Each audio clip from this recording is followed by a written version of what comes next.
Mr. Tim Albright with AVNation with an AVNation special celebrating International Women's Day the entire month of March. And with me today is Kristen Bidwell from AVNation. Welcome, ma'am. Thank you very much, Tim. So what we're doing is we're giving, interviewing folks and interviewing women about their experience in the industry. March 8th is International Women's Day. And I had a choice. I can either, publish all of these on one day, which sounds kind of silly, or let's take the entire month and celebrate, the women in our industry. And I'd rather do that. So the entire month of March, we're doing this. So let's kind of sit for a second here and kind of take a step back. How did Kristen Bidwell get into the AV industry? Sure. Like many of us in the AV industry, I've always had a love for music. At a young age, I learned piano, guitar, voice, started performing in fourth grade. Later on, when I was in high school, and when I wasn't on the stage, I was in the back of the room assisting the live sound engineer and learning about audio. And I was fascinated about how quickly you can change the emotions of a listener and performer by tweaking the reinforced sound. I knew then that I wanted to pursue a career in audio. I attended Berklee College of Music and earned my dual bachelor's in music production engineering and music business while at Berklee, among other courses in the music production degree. I took advanced audio tech courses with Alex Case and acoustics courses with Eric Reuter and Tony Hoover. And Tony had mentioned that he was an acoustician at a consulting firm named AVNation. At that time, I was focused on becoming a mix engineer, but the idea of being a consultant was of high interest to me. Also, after college, I moved to New York, like many of us, and was working in the recording industry. And as Napster crept in more and more, that became a dwindling career objective. And in 2007, I went to the AES convention in New York, and Tony was giving an acoustics class and mentioned that he was leaving AVNation and moving to the West Coast to join McKay Conant Brook, now McKay Conant Hoover. At the lecture, I approached him and asked if I could speak to him about consulting. We met in the hallway, and by the end of our conversation, he decided that I would join him on the West Coast at McKay Conant Hoover. So that was the beginning of my career. I worked directly under a guy named Randy Willis, who's well known in the AV industry. And I couldn't have asked for a better mentor and friend. I think when you're entering this industry, it is extremely important that you have someone like Randy that kind of takes you under your wing and educates you on not just design, but or in my case, design, but just how to function with clients, how to work in the industry, and follow your career path that you've chosen. And then after spending the early part of my career on the West Coast, I've now found myself back in New England. And it's interesting how things work out and have developed, because now I'm back at AVNation, which is great. Talk for a second about the importance of having a mentor. And this goes beyond gender, this goes beyond anything else, but someone who can kind of show you the ropes and show you, whether that's design, whether that's mixing or control programming or whatever it is. How important is it to have somebody to show you around and mentor you, especially in your early years? Sure. I think it's extremely important. I actually think that when you're searching for your first job, that should be kind of at the top of your list on what you look for in a firm. So not just a firm that you've heard good things about, but it's important to ask, who will you be working under or with? What team will you be on? And it's good to, if you don't know who that person is, to research them, see what they're doing in the industry, see what their knowledge base is, if they're certified, and kind of their track record. And it doesn't hurt to ask around, because it's who you will be working with day in and day out. And, the AV industry is small. So if you mention a name that's been around for a while, people probably know who they are. But I think it's extremely important for growth. There is so much to learn in this industry, regardless of which avenue you take. And having a solid mentor in the beginning can really help you along your career. Absolutely. Let's talk for a second about your experience in the AV industry and your experience, you along the way as a woman coming through. In a lot of times, in a lot of areas, you are, either the only woman or one of very few women. So what has been your experience? What sort of challenges have you faced, and how did you overcome those? Sure. Well, I've always kind of been in a male-dominated industry. I've worked a lot in the music industry as well, but as far as the AV industry itself, I've worked as a live sound engineer, obviously a mix engineer, and an audiovisual consultant. This kind of question is a little bit tough to answer just because I've always really been able to get along well with everyone, or at least 99% of the time, both male and female.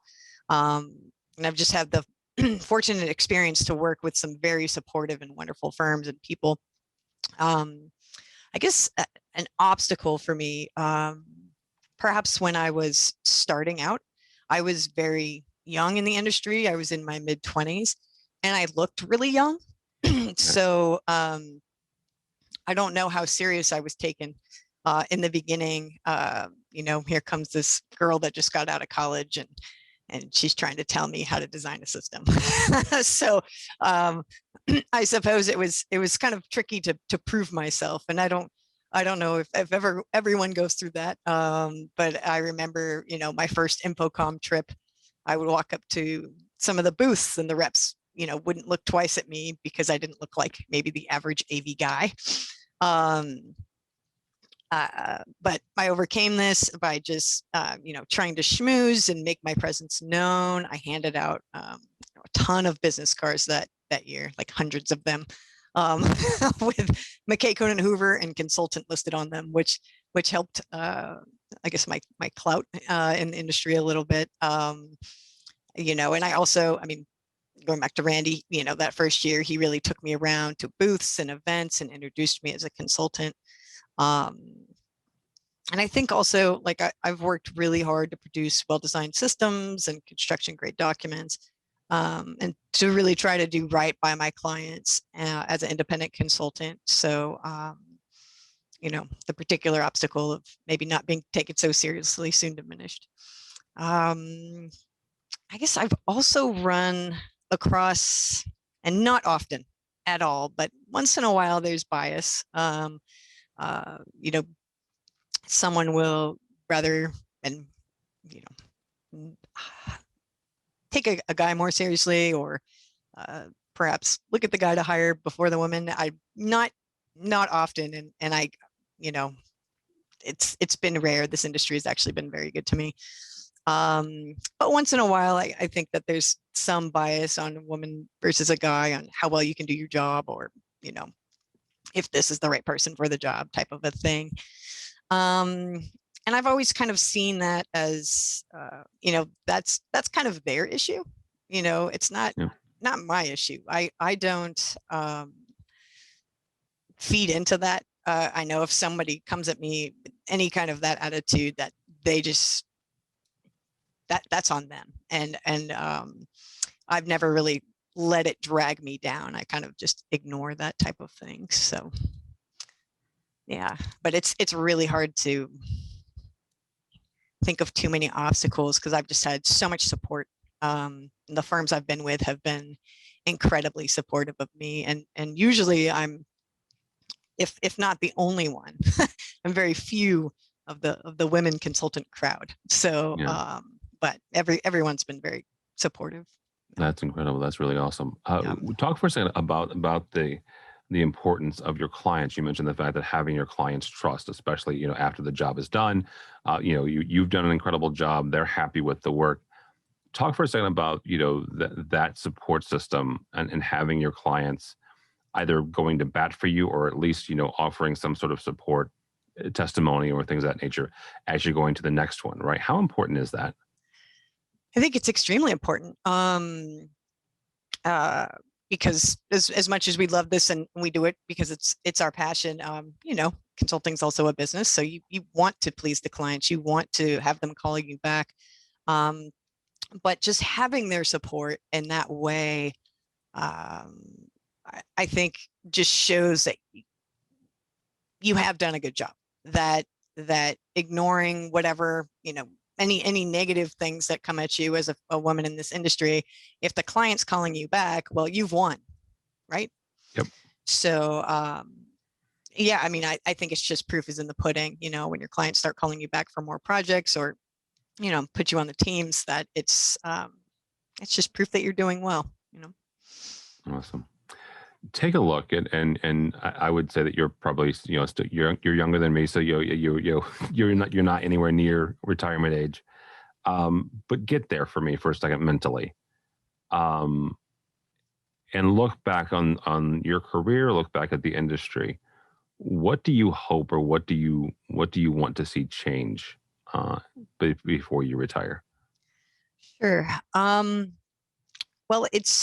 I've been on the AVIXA Women's Council for a while, and it has been so nice to see women in different parts of the industry joining our group, and that group alone has grown kind of, I don't want to say exponentially, but it has grown a lot over the past year. And it's wonderful to see women in so many different areas in our industry, and that it is growing. And I know that that's just a club. It's definitely not representative of all of the women, but it is inspiring to see. It's definitely inspiring to see the growth of women in the industry. I think we need more. And I want to see that expand. I want to see more women taking on leadership roles, more women as principals, more women as owners. I think it would be just really great for our industry to kind of be a little bit more diversified. All right. Very good. Last question here. You mentioned the Women of AVIXA's Council. One of the things that has come up is the regionalization of that, and a number of folks have pointed to that regionalization as some of their growth. The growth. I'm not sure if it's a strategy, but it is certainly what's added to that. How important is it, not just for that particular group, but just AV in general, to have that kind of local support system, that local group of cohorts that you can kind of go through this career with? I think it's extremely important. And, earlier on in my career, I didn't really realize how important it could be, because I had male mentors supporting me through the early years. But it is just wonderful to know that there are other women going through perhaps some of the obstacles that I've gone through, and having kind of a safe net to be able to discuss those, and discuss how do you overcome this. And I think I mean, I am so grateful for the Women's Council. It's just been super supportive. If you are, people are going through job loss, especially this past year has been really tough on a lot of people. We come together about once a month and just talk about, okay, well, who's hiring, and what are other women trying to, what are you trying to accomplish in your career, and who in this group can help you get there. And it's just such a, it's a special group of women. And I'm just, I think it's extremely, extremely wonderful. And I encourage any women in the industry to join, or at least come and sit in on a meeting and see kind of what we're about. Yeah. Absolutely. Before I let you go, I would be remiss to ask you what is your local chapter of the AVIXA Women's Council? I have been, I'm in the Boston area. Okay. So the Boston chapter. Very cool. Yep. Okay. Kristen Bidwell, thank you so much. How do people get a hold of you or Kevin Altachi? Sure. Well, you can go to kevinaltachi.com, or you can email me directly. I will hand that out. It's kbidwell@kavtachi.com. All right. Very good. Kristen Bidwell from Kavanaugh Tachi. Thank you so much. For us, for AVNation, go by our website, avnation.tv. That's avnation.tv. You will find this interview and a host of others just like it. Also, check out our 2 weekly news programs. One looks at the commercial side. The other looks at the residential side of the industry. All that and more at avnation.tv. That's avnation.tv.